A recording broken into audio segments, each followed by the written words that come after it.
বোয়ালখালীতে শহীদ জিয়া স্মৃতি সংসদের উদ্যোগে পঞ্চমবারের মতো অলিম্পিক গোল্ড কাপ ফুটবল টুর্নামেন্টের ফাইনাল খেলা ও পুরস্কার বিতরণ করা হয়েছে। মঙ্গলবার 11 ফেব্রুয়ারি রাতে পৌরসভার 4 নম্বর ওয়ার্ড গুমদন্ডি রেল স্টেশন সংলগ্ন মাঠে পৌরসভা বিএনপির সাবেক যুগ্ম সম্পাদক হাজী মোহাম্মদ মুসার সভাপতিত্বে প্রধান অতিথি হিসেবে উপস্থিত ছিলেন চট্টগ্রাম মহানগর বিএনপির আহ্বায়ক আলহাজ মোহাম্মদ এরশাদুল্লাহ।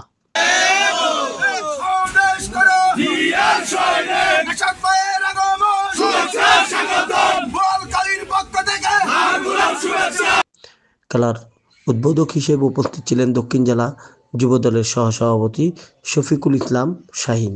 প্রধান বক্তা হিসেবে উপস্থিত ছিলেন উপজেলা বিএনপির সাবেক সভাপতি আজিজুল হক চেয়ারম্যান। চট্টগ্রামের তিনি আমাদের মহান নেতা জনাব আলহাজ এরশাদুল্লাহ সাহেব আজকের এই অনুষ্ঠানে প্রধান অতিথি হিসেবে উপস্থিত হয়েছেন।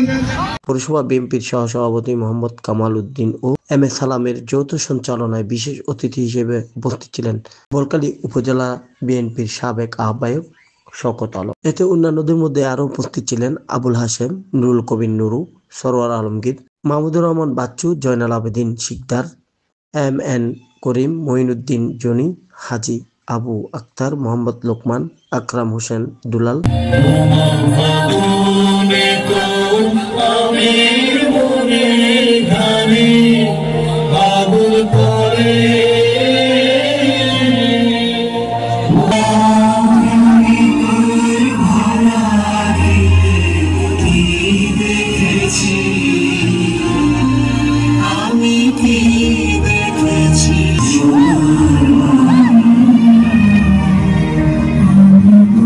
ইলিয়াস মুনু, কফিলউদ্দিন চৌধুরী, মোহাম্মদ কামাল উদ্দিন, মোহাম্মদ খালেদ এছাড়াও অন্যান্যদের মধ্যে আরও উপস্থিত ছিল টিম পরিচালনা কমিটির সদস্য ইঞ্জিনিয়ার মোহাম্মদ হৃদয়, মোহাম্মদ আকরাম, মোহাম্মদ আরমান, মোহাম্মদ জাভেদ, মোহাম্মদ মুন্না, সাদ্দাম ও সুমন। খেলাধুলার মাধ্যমে এবং বিভিন্ন ধরনের কর্মকাণ্ডের মাধ্যমে তারা পরিচিতি করতে পারে আর বাংলাদেশের নাম।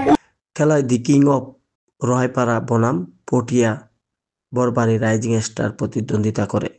পটিয়া বড়বাড়ি রাইজিং স্টার বিজয় হয়ে পরে অতিথিবৃন্দু বিজয়ীদের মাঝে পুরস্কার তুলে দেন।